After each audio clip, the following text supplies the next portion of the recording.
Hello friends, வணக்கங்க. நான் ரதியா சமையலேருந்து சாந்தி பேசுகிறேன். எப்படி இருக்கீங்க? நல்லா இருக்கீங்களா? இன்றைக்கி நான் வந்து கறி குழம்பு சுவை மிஞ்சுற மாதிரி ஒரு குழம்பு தான் நான் செய்ய போகிறேன். அது வந்து இந்த பைன் பீன்ஸுன்னு சொல்லுவாங்க. அதுதான் வாங்கி நைட்டு ஒரு 12 மணி நேரம் ஊற வச்சுருக்கேன். நான் எப்படி செய்யணும் உங்களுக்கு செஞ்சு காமிக்கிறேன். ஃபஸ்ட் டைம் வீடியோ பார்க்குறவங்க தான் சப்ஸ்கிரைப் பண்ணிக்க, பக்கத்தில் இருக்க பெல் பட்டனை கிளிக் பண்ணிங்கன்னா நான் போடுற வீடியோ உங்களுக்கு உடனுக்குடன் வந்து சேருவாங்க. வீடியோக்குள்ளே போகலாம். இது வந்து பீன்ஸு நைட்டே ஊற வச்சுறேன். இதில் வந்து நான் அழகாக மூழ்கிற அளவுக்கு தண்ணி ஊற்றி கொஞ்சம் உப்பு போட்டு ஒரு 4-5 விசில் விட்டுக்கலாங்க. அதில் ஒரு கடாயில் எண்ணெய் ஊற்றி வச்சுருக்கேங்க. சின்ன வெங்காயம் ஒரு 100 கிராம் பக்கம் நான் உரித்து வச்சுருக்கேன். இதை ஆட் பண்ணி வதக்கிக்கிறேன். இந்த வெங்காயத்து கூட ஜீரகம் ஒரு 1/2 டீஸ்பூனு, சோம்பு ஒரு 1/2 டீஸ்பூனு, கொஞ்சம் பெப்பர் ஒரு 1/4 டீஸ்பூனு இதோட சேர்த்திடலாம். அப்புறம் பூண்டு வந்து ஒரு 4-5 பூண்டு, அப்புறம் இஞ்சி வந்து ஒரு துண்டுங்க. இதோட சேர்த்துக்கலாம்.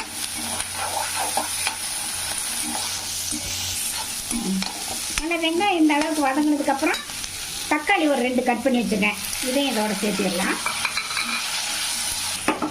தக்காளி வெங்காயம் எல்லாம் நல்லா வதங்கிடுச்சுங்க. ஒரு டேபிள் ஸ்பூன் பொட்டுக்கல் எடுத்திருக்கேன். இது போட்டுட்டு நம்ம வந்து ஸ்டவ் ஆஃப் பண்ணி மிக்சியில் நல்லா அரைச்சிக்கலாங்க. ஒரு கடாயில் எண்ணெய் ஊற்றி வச்சுருக்கேங்க. இதில் வந்து பட்டை, கிராம்பு 2, பிரிஞ்சி இலை 2, ஏலக்காய், ஜீரகம் இதில் ஆட் பண்ணிக்கலாங்க. இது பொரிஞ்சதுக்கப்புறம் பெரிய வெங்காயம் பொடிசாக கட் பண்ணியிருக்கேன்.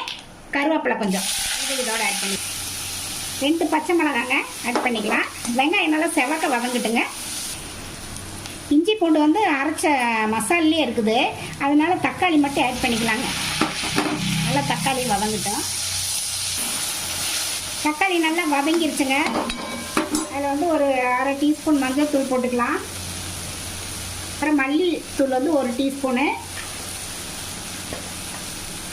மிளகாத்தூள் 1 டீஸ்பூனு, கரம் மசாலா ஒரு 1/4 டீஸ்பூனு இதெல்லாம் போட்டு அப்படியே ஒரு பரட்டி விட்டுட்டு அப்புறம் இதில் வந்து நம்ம அரைச்ச மசாலா போட்டுக்கலாங்க. அரைச்ச மசாலா இதோட ஆட் பண்ணிக்கலாங்க. தண்ணி ஆட் பண்ணிக்கலாங்க. நமக்கு எவ்வளோ குழம்பு தேவையோ அந்த அளவுக்கு நம்ம தண்ணி ஊற்றிக்கலாம். இன்னும் கூட ரொம்ப திக்காக இருக்குது, நம்ம கொஞ்சம் ஊற்றிக்கலாம். அப்புறம் இந்த பீன்ஸ்லேயே உப்பு இருக்கிறதுனால இதில் நம்ம கம்மியாக உப்பு போட்டுக்கலாங்க. இதனால கொஞ்சம் எண்ணெய் பிரியற வரைக்கும் கொதிக்குதுங்க.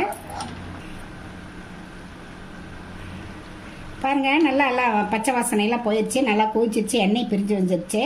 இந்த பீன்ஸ் வந்து வேக வச்சது இதில் ஆட் பண்ணிக்கலாம். ஒரு 5 நிமிஷம் இதில் இருக்கட்டுங்க. குழம்பு ரெடி ஆயிடுச்சுங்க. கொஞ்சம் மல்லித்தலை போட்டு இறக்கிக்கலாம். இதை வேற ஒரு பவுலுக்கு மாற்றிட்டு நான் காமிக்கிறேன். பாருங்கள், ஒரு பவுலுக்கு மாற்றிட்டா எப்படி இருக்குன்னு பாருங்கள்.